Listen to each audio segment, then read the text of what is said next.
Howdy, leadership scholars. Welcome back to ALEC 617. Okay, today we're gonna do some isms. So if you've listened to the previous lecture, you know that's how I refer to our theories when it comes to ethics and morals. So today we're talking about consequentialist theories. Now remember, that's that big umbrella term that we talked about that encompasses lots of different theories underneath it. So in assignments and activities and honestly in everyday life, it's always important first to kind of realize what umbrella are you under, right? Do you believe more that you make ethical decisions or your ethical frame is there to determine what is right or wrong based on your consequences of the actions? Or right is right, wrong is wrong, doesn't matter situation, doesn't matter consequences, it just is, right? If that's more you, then the other lecture is going to hit some of those theories. But if you are like, honestly, me and most humans, we do think in terms of consequentialism. So I am today going to as quickly as I possibly can, hit our top 3 consequentialist theories. Now there are subsections, there's all sorts of different other theories, but these are the 3, I would say, big ones: egoism, utilitarianism, and altruism. And the reason why I've presented it in a line is, to me, how I make sense of this is it's really on a continuum. And you're going to see what I mean in a second. From egoism being very person-centered to altruism being very not just society-centered, but other people, right? And then utilitarianism is there in between. So we're going to talk through these 3 big categories. We're going to hit some of the details on these as well, just so you get a more complete picture. Now, I want to start with this. When we think, again, about person-centeredness, when you hear the word egoist, many times you really kind of gravitate towards a place of someone who has a head so big that no one else can fit in the room, right? That would be an egoist. Along that vein, I will tell you, since I have turned 40, some of you can relate. I have had to start jogging and walking, not because I want to. Usually I would only run when chased, but because of, just want to keep my heart health up and be a little bit more healthy. And I have also found that I am not a good outside runner. I have to be inside on a treadmill, and usually something has to be distracting me. So a podcast or music or a TV show. So one day, as I was watching old episodes of Friends, I came across this clip and I went, what we think about as egoism. So as this is loading, I want to set this up. So for this episode, we're at the point in Friends, if you did not watch it. These are 6 people that are all friends in New York. At this point, Joey's character, which you'll see in a second, he has been killed off of Days of Our Lives. And Phoebe, who is on the screen right now, she has volunteered, she already gave birth, but she volunteered to carry her brother's babies. Now, it is not her eggs, right? So her brother and his wife had in vitro fertilization, but couldn't carry, so she volunteered to carry the babies for her brother. Joey has been asked to be on the PBS telethon, and this is them discussing that process. Oh, when I do that, you can't see the whole screen. I always forget. Oh, PBS. What's wrong with PBS? Oh, what's right with them? Why don't you like PBS, Phoebes? Okay, because right after my mom killed herself, I was just in this really bad place, personally. I just thought that it would make me feel better if I wrote to Sesame Street, because they were so nice when I was a little kid. No one ever wrote back. Well, a lot of those Muppets don't have thumbs. All I got was a lousy keychain, and by that time I was living in a box. I didn't have keys. I'm sorry, Phoebes. I just wanted to do a good deed, like you did with the babies. This isn't a good deed. You just want to get on TV. This is totally selfish. Whoa, whoa, whoa. What about you having those babies for your brother? Talk about selfish. What are you talking about? Well, yeah, it was a really nice thing and all, but it made you feel really good, right? Yeah, so? Well, it made you feel good, so that makes it selfish. Look, there's no unselfish good deeds. Sorry. Yes, there are. There are totally good deeds that are selfless. Well, may I ask for one example? Yeah, it's, there's... No, you may not. That's because all people are selfish. Are you calling me selfish? Are you calling you people? Yeah, well, sorry to burst that bubble, Phoebes, but selfless good deeds don't exist, okay? And you know the deal on Santa Claus, right? I'm going to find a selfless good deed. I'm going to beat you, you evil genius. You can tell by Chandler's expression there, right? The fact that, is Joey right? Are all people selfish? Is there any such thing as a selfless good deed? Are we all just inherently selfish? So I have a friend who is a philosophy professor who does teach ethics, and he really wants to find a good deed that is selfless, and he will argue if he asks somebody because of his kind of perspective, and I'll show you what that means in a second. He has yet to find one, which really makes our students angry, especially since selfless service is one of our Texas A&M core values. So let's see, did Phoebe ever prove Joey wrong? I can't believe I can't find a selfless good deed. You know that really old guy that lives next door to me? Well, I snuck over there and raked up all the leaves on his front stoop, but he caught me, and he force-fed me cider and cookies. Then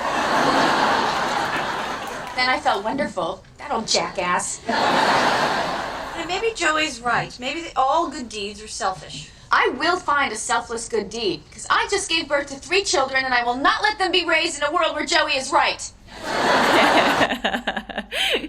So, what's interesting is when we talk about what they're talking about, that's actually psychological egoism, which is not an ethics theory, right? Psychological egoism says inherently people are selfish and we're going to do whatever we need to do because that is how we are wired, okay? We live in a fallen world, and that's just, we are just innately that way. We're going to take care of ourselves. But that's not ethics, right? That doesn't talk about the ought. That doesn't talk about those bigger philosophical questions. So when we think of the word egoist, this is usually where we go. So Joey is right.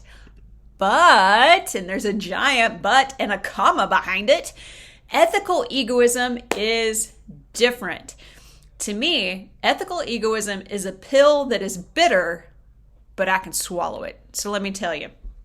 So ethical egoism says this: everyone ought to always do the acts that will best serve their best self-interest.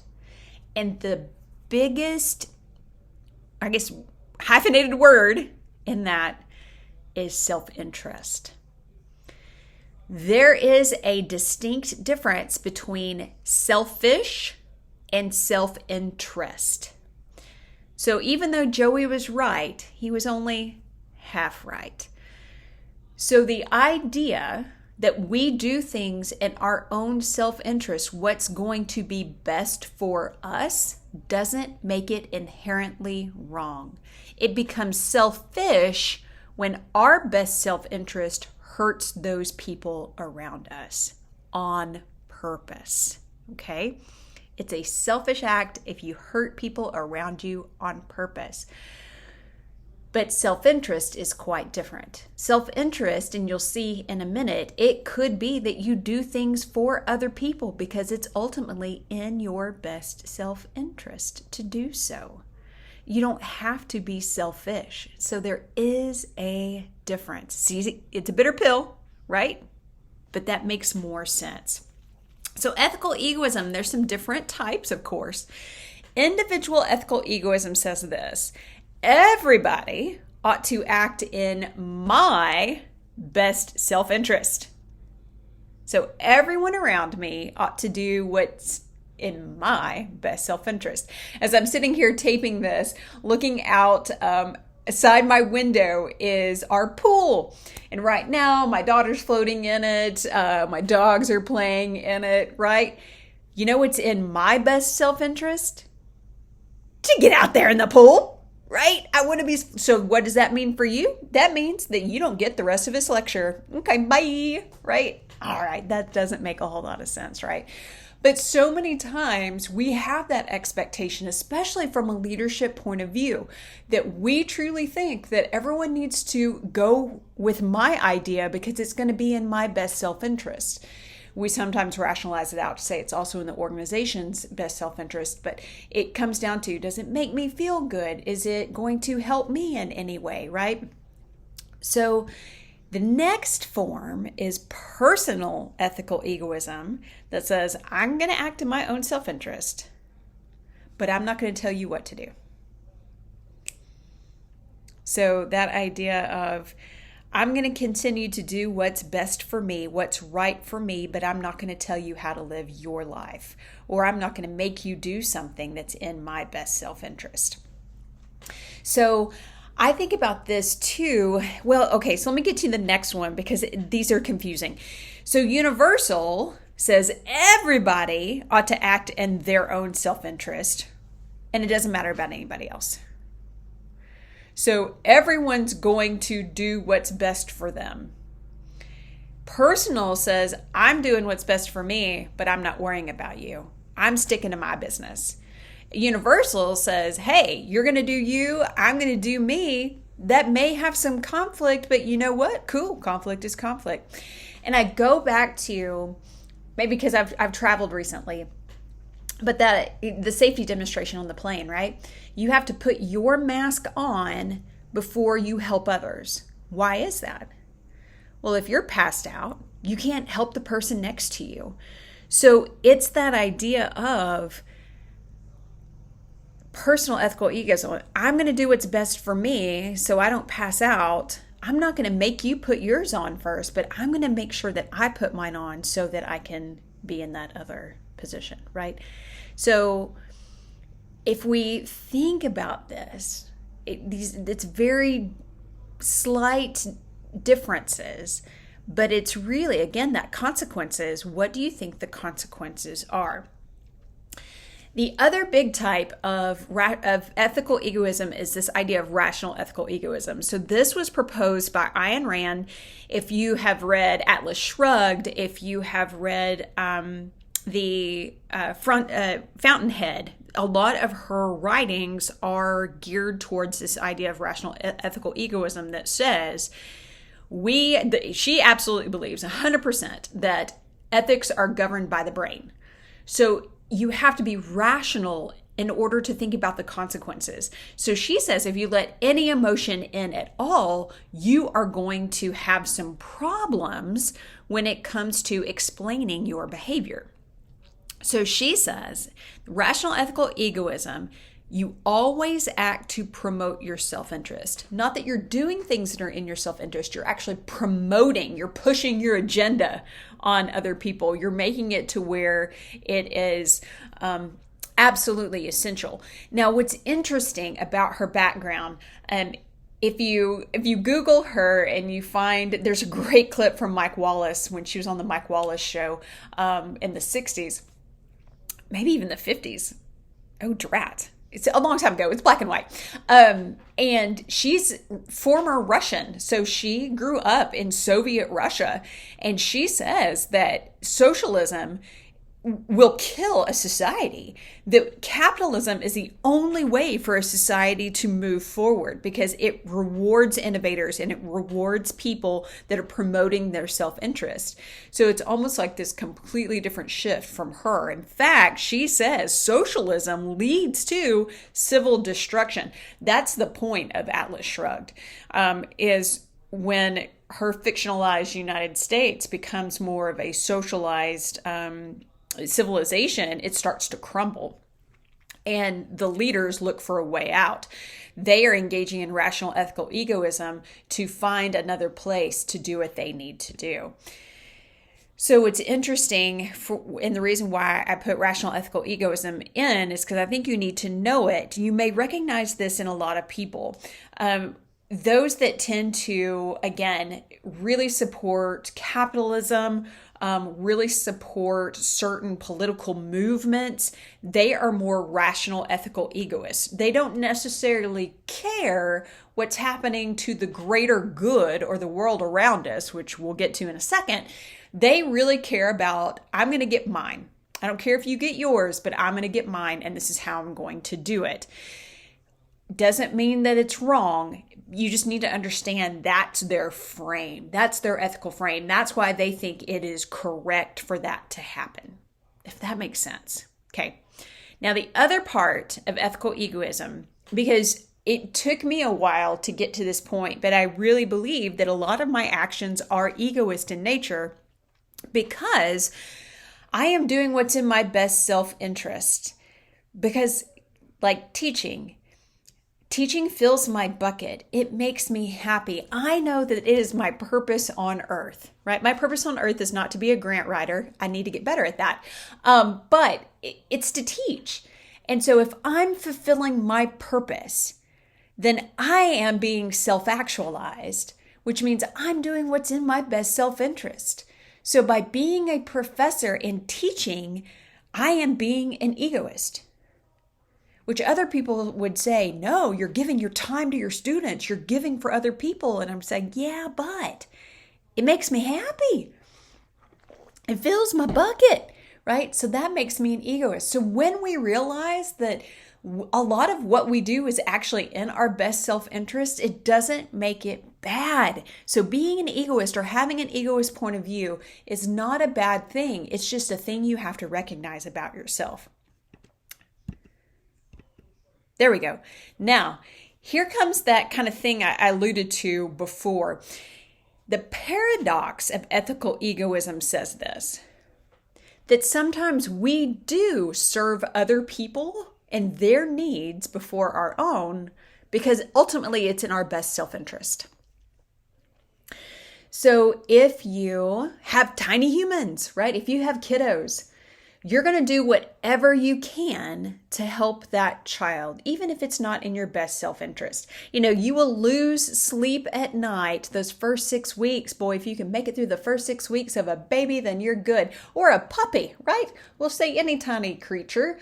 It's really hard because you personally are losing sleep. And it's not in your best self-interest to lose sleep, but it is in your best self-interest to take care of that baby or puppy or whatever it is. Okay, so you're engaging in the paradox because you're putting other people first in order to do what you need to do for your best self-interest. And your best self-interest is taking care of that person, keeping them alive, making sure they're happy, whatever that is. So a lot of times, I got meme happy. A lot of times when we think about this, the paradox of ethical egoism is that idea that you are being rational by helping the people around you, making sure that your tribe is being taken care of. So an action is immoral if it diminishes you physically, psychologically, socially, or relationally for an extended period of time, right? Then that is not good. It's not right. And so it's both immoral and unethical. But for short term, it builds the relationship and it makes it stronger. Okay, so egoism. You've got your three big types. You have rational ethical egoism, and you've got the paradox of ethical egoism. But on our continuum, it's still very you-centered. Then, see, it's all about me. Okay, then we move to utilitarian. Now, I will tell you that there's been some really great studies out there that have shown that utilitarianism is really the theory that a lot of us sit Like, this is our comfortable sweet spot. We like this theory because it makes sense to us. Those of you that are taking this class, it's probably because you want to know more about people, or you want to make a positive influence, or you want to learn more about leadership, right? So you're people-centered. And if that's true, then this absolutely makes sense of why you might camp here. So utilitarianism says the act is right or ethical if it's useful in bringing about a desirable good or end to everybody.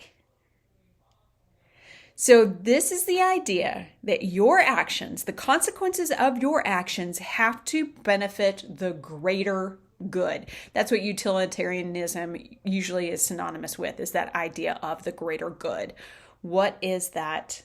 So sometimes it's the greatest number, sometimes it's situationally based. We'll get into that in a second.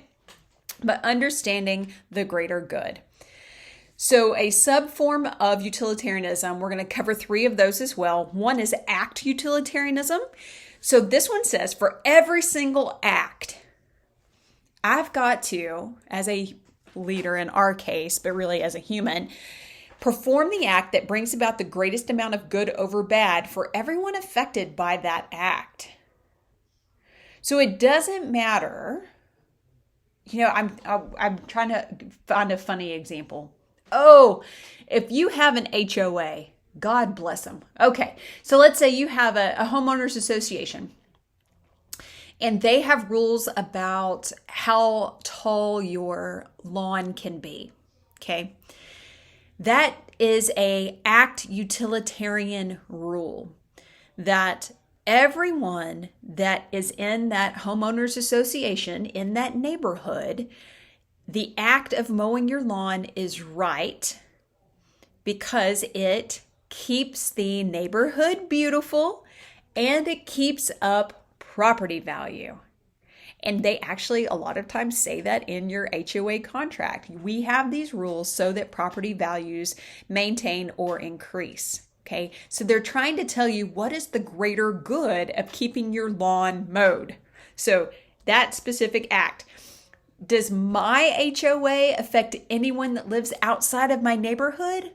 No, right? So act utilitarianism, if I don't mow my grass for a month in the summer before it dies, people over in, Pebble Creek or wherever, they don't care. It doesn't matter to them. So from a leadership perspective, you have to say, all right, who's going to actually be affected by this act? And when you figure that out, then you can start saying, then what's the greatest good for everybody? Make sense? Now, rule utilitarianism. So we had act utilitarianism. This is rule utilitarianism, says this. Everyone ought to establish and follow the rule or those rules that will bring about the greatest good for all concerned. So it's not a specific act. It's big rules. In the world of ethics, we also call this social contract theory. So in social contract theory, we say we're willing to give up individual rights for the safety and prosperity of the greater good. So I go back to, and I know some of you can identify with this example and some of you can't, but traveling on an airline pre 9/11, right? And for those who weren't alive or don't remember, you could just walk up to the gate. Man, it didn't matter. I remember my first solo trip I took was to the National FFA convention. I was in high school, and my parents actually walked me to the gate, made sure that I got on the plane, right, and stood at the window and watched my plane taxi. Nowadays, that's not even something that is conceivable. They don't even let hardly, if you have a minor traveling, they even give you kind of heck about that. So nowadays we go through metal detectors, we go through body scanners, right? We go through that TSA checkpoint, and there are rules that go along with that. Why do we do that? It's to protect everyone traveling. We don't want someone to get on board with a gun or a knife or any kind of weapon. So we give up our individual freedom, one, to carry those things on an airplane, but two, to go and, kiss grandma bye as she's getting on her plane. We gave up that freedom for the greater good of safety and prosperity in the sky. So that's social contract theory. You engage in rural utilitarianism on a daily basis. These are speed limits, right? Why do we have to go 40 miles an hour or 35 in front of Kyle Field, right? Why do we go 35 in front of Kyle Field? Well, because it's the greatest good for everybody concerned in case a student decides to run across the highway or somebody's turning, or slower speeds keep us safer in that area because there's lots of pedestrians, okay? So rural utilitarianism or social contract theory are big rules, big ideas that govern us all, but are there to establish the greater good.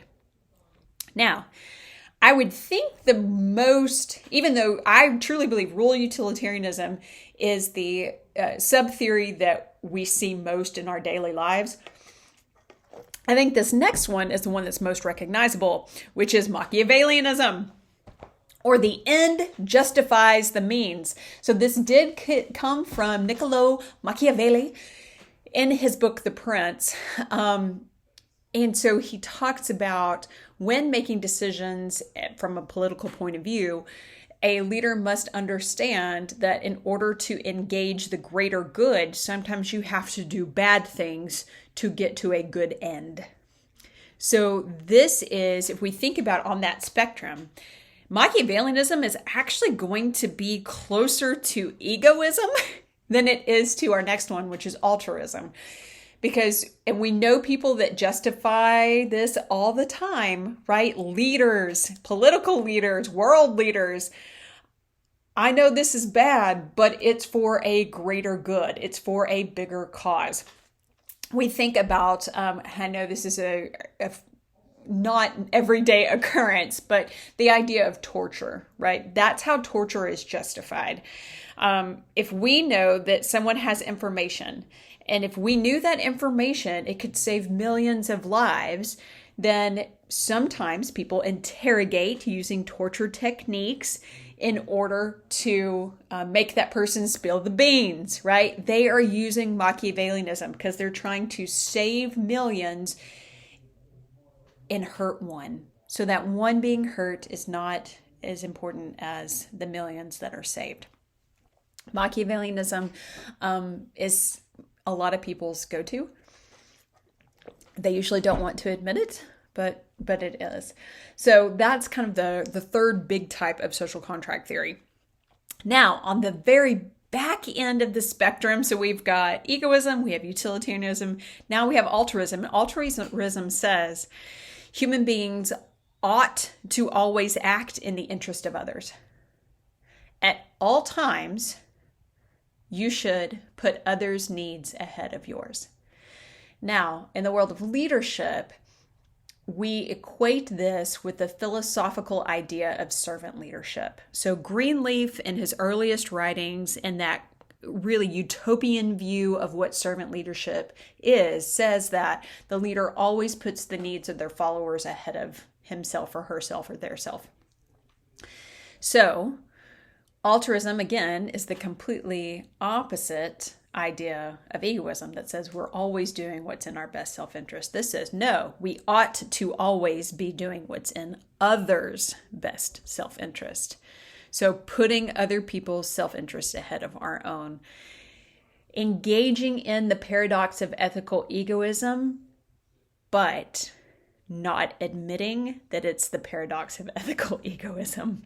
Right? Not saying, yeah, I'm going to do things for other people, but I'm going to get something out of it, whether it's a good feeling or it's fulfilling my purpose or whatever it is.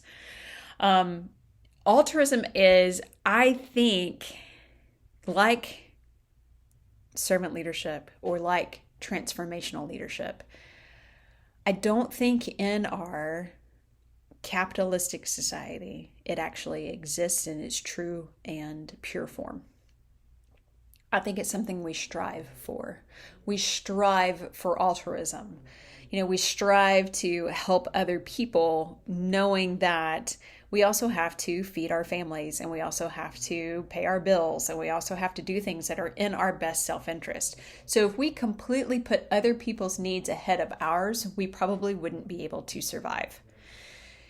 So one of the best examples, and this is what they talk about with altruism, is Mother Teresa. And she's an amazing leader. She's a transformational leader. She is a servant leader, absolutely. But she could not do what she did without the Catholic charities making sure that she had food to feed the people, that she had a roof over her head that she didn't have to pay for, right? So she could do all these things because her basic needs were being taken care of. So again, there are very few humans that are truly only egoists, because if they're only caring about their best self-interest and they don't care, if they are individual ethical egoists, right, they are going to flame out. People are not going to want to be around them. Their organizations are not going to survive. They will not build community, right? They are borderline sociopaths, right? So those people, they don't exist in the wild very often because they don't make it. But true altruists don't either. So just like any spectrum, if you're on the tail ends of either one of those things, it's probably not going to be sustainable. That's why the majority of us like to live in that utilitarian world, right? To know that I'm going to do stuff in my own self-interest, but I'm going to try to help the greater good. So it's that, again, utilitarianism is the sweet spot. It's where most of us like to do, because we can acknowledge the fact that we're working in our own self-interest, but we are also working for the interest of others. Does that make sense? Is that helpful? Okay, those were 3 consequentialist theories. That was heavy, that was deep, that was right in your face. I appreciate you sticking with me. I know that was a rough lecture. You can always go back and you can read more if you're interested. I can send you some book chapters. I think the more you really kind of dive into it, the more you really see how this is going on and affecting the world around us. And we can point to political leaders, we can point to organizational leaders, we can point to just our own family and friends and say, yeah, like, you're in this camp. You know, I'll love you where you're at, but now I know where you're at, if that makes sense. All right, I'm excited. You can tell I love this stuff. I hope you do too, and we'll talk to you later.